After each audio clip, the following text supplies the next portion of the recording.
আসসালামু আলাইকুম, স্বাগতম জানাচ্ছি বিবিসি নিউজ আন্তর্জাতিক সংবাদে। শুরুতেই সংবাদ শিরোনাম, এরপর বিস্তারিত। তাইওয়ান ইস্যুতে ইউরোপিয়ান নেতাদের চাপ দিচ্ছে চীন। ইরানে নিহতের সংখ্যা ১২,০০০-এর বেশি, জেরুজালেম পোস্ট। ইরানের চলমান বিক্ষোভে কী চায় তুরস্ক? ওজন কমানোর ইনজেকশনে স্বাস্থ্য ঝুঁকি হতে পারে, ইউসিএল। দর্শক, এতক্ষণ শুনছিলেন সংবাদ শিরোনাম। এখন বিস্তারিত। আপনি যদি ইসরায়েলের ধ্বংস চান এবং মুসলিমদের পাশে থাকেন, তাহলে ভিডিওতে লাইক করে চ্যানেলটি অবশ্যই সাবস্ক্রাইব করে দিবেন এবং আপনার মূল্যবান মতামত অবশ্যই কমেন্টে লিখে জানিয়ে দিবেন। এখন বিস্তারিত। তাইওয়ান ইস্যুতে ইউরোপিয়ান নেতাদের চাপ দিচ্ছে চীন। তাইওয়ানের রাজনীতিকদের নিজেদের দেশে প্রবেশ আটকাতে ইউরোপীয় বিভিন্ন দেশের উপর কূটনৈতিক চাপ বাড়াচ্ছে চীন। একাধিক কূটনীতিক ও সরকারি কর্মকর্তার বরাতে এ তথ্য জানিয়েছে ব্রিটিশ সংবাদমাধ্যম দ্য গার্ডিয়ান। গণমাধ্যমটির প্রতিবেদনে বলা হয়, চীনা কর্মকর্তারা ইউরোপীয় দেশগুলোর কাছে তথাকথিত আইনি পরামর্শ তুলে ধরছেন। তাদের দাবি, ইউরোপীয় ইউনিয়নের নিজস্ব সীমান্ত ও ভিসা আইন অনুযায়ী তাইওয়ানের রাজনৈতিকদের প্রবেশ নিষিদ্ধ করা উচিত। চীনের মতে, তাইওয়ান একটি আলাদা রাষ্ট্র নয় এবং তাদের শীর্ষ নেতাদের সফর বেইজিংয়ের লাল রেখা লঙ্ঘন করে। সূত্র জানায়, নভেম্বর ও ডিসেম্বরে বেইজিংয়ে অবস্থিত ইউরোপীয় দূতাবাসগুলোর কাছে সরাসরি ডেমার্শে বা কূটনৈতিক আপত্তি জানায় চীন। পাশাপাশি ইউরোপের বিভিন্ন রাজধানীতে থাকা চীনা দূতাবাসগুলো সংশ্লিষ্ট সরকারগুলোর সঙ্গেও যোগাযোগ করে। কিছু ক্ষেত্রে লিখিত নোট ভার্বাল বা আধা আনুষ্ঠানিক কূটনীতিক নথি পাঠানো হয়, আবার কোথাও সরাসরি বৈঠকের মাধ্যমে সতর্কবার্তা দেওয়া হয়। দ্য গার্ডিয়ানের হাতে আসা একটি নোট ভার্বালে চীন দাবি করেছে, তারা ইউরোপীয় দেশগুলোর ভিসা নীতি প্রণয়ন ও বাস্তবায়নের সার্বভৌমত্বকে সম্মান করে। তবে তাদের মতে, একটি প্রাতিষ্ঠানিক ভাগফোকর থাকার কারণেই ইউরোপে তাইওয়ানের রাজনীতিকদের ঘন ঘন সফর সম্ভব হচ্ছে। চীনা কর্তৃপক্ষ তাদের যুক্তির পক্ষে ইউরোপীয় ইউনিয়নের একাধিক আইন ও বিধির উল্লেখ করেছে। ইরানে নিহতের সংখ্যা ১২,০০০-এর বেশি, জেরুজালেম পোস্ট। ইরানে চলমান বিক্ষোভ দমনে নিরাপত্তা বাহিনীর অভিযানে ১২,০০০-এর বেশি মানুষ নিহত হয়েছে বলে দাবি করেছে জেরুজালেম পোস্ট। সংবাদমাধ্যম ইরান ইন্টারন্যাশনালের বরাত দিয়ে তারা এ দাবি করে। মঙ্গলবার ১৩ জানুয়ারি প্রকাশিত এক প্রতিবেদনে তারা জানিয়েছে, এই হত্যাকাণ্ডের বড় অংশই ঘটেছে বৃহস্পতিবার ও শুক্রবার, মাত্র ২ রাতের মধ্যে। ঘটনাটিকে দেশটির সমসাময়িক ইতিহাসের সবচেয়ে বড় হত্যাকাণ্ড হিসেবে বর্ণনা করা হয়েছে।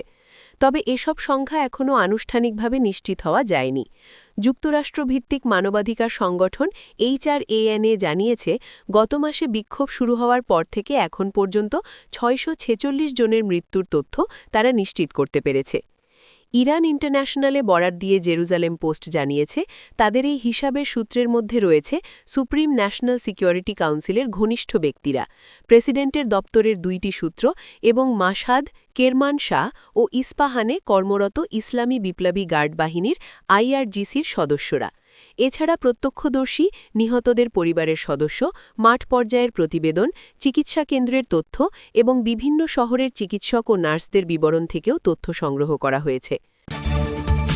ইরানের চলমান বিক্ষোভে কী চায় তুরস্ক?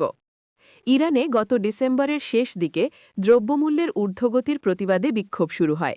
দেশটির ধর্মীয় নেতাদের জন্য এই বিক্ষোভ এখন বড় চ্যালেঞ্জে রূপ নিয়েছে। ১৯৭৯ সালের ইসলামী বিপ্লবের পর থেকে এই নেতারাই সেখানকার ক্ষমতার মসনদে আছেন।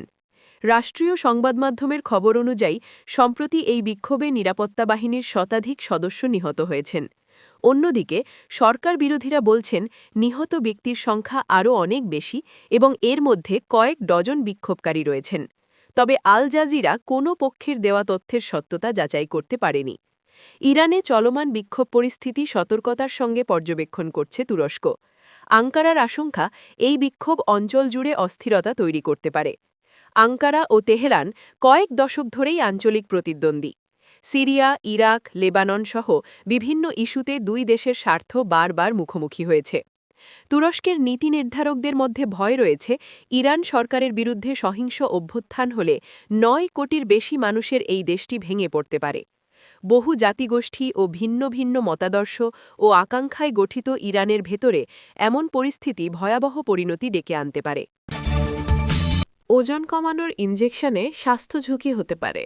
ইউসিএল অতিরিক্ত ক্যালোরি গ্রহণ, শারীরিক পরিশ্রমের অভাব, মানসিক চাপ, অপর্যাপ্ত ঘুম, হরমোনের ভারসাম্যহীনতা ইত্যাদির কারণে ওজন বাড়তে পারে। ফাস্টফুড সহ মিষ্টি জাতীয় খাবারের ফলেও শরীরে মেদ জমে ওজন বাড়তে পারে। অনেকে পরিশ্রম কিংবা সঠিক নিয়ম না মেনে ওজন কমাতে ইনজেকশন নিয়ে থাকেন, কিন্তু ওজন কমানোর এই ইনজেকশন শরীরের জন্য খুব বেশি ঝুঁকিপূর্ণ বলে জানাচ্ছেন ইউনিভার্সিটি কলেজ লন্ডনের ইউসিএলের গবেষকেরা। তারা বলছেন, চিকিৎসকের তত্ত্বাবধান বা প্রেসক্রিপশন ছাড়া অফ লেবেল ইনজেকশন ব্যবহার গুরুতর স্বাস্থ্য ঝুঁকি তৈরি করতে পারে। ইউসিএলের গবেষকেরা ৫,২৬০ জনের ওপর জরিপ চালান। সাম্প্রতিক সময়ে করা অন্য আরেক জরিপে দেখা যায়, গত বছর যুক্তরাজ্যে কমপক্ষে ১.৬ মিলিয়ন মানুষ ওজন কমানোর ইনজেকশন ব্যবহার করেছেন। ব্যবহারকারীর প্রতি ৭ জনে একজন ওজন কমানোর বিনা প্রেসক্রিপশনে ওষুধ গ্রহণ করেন।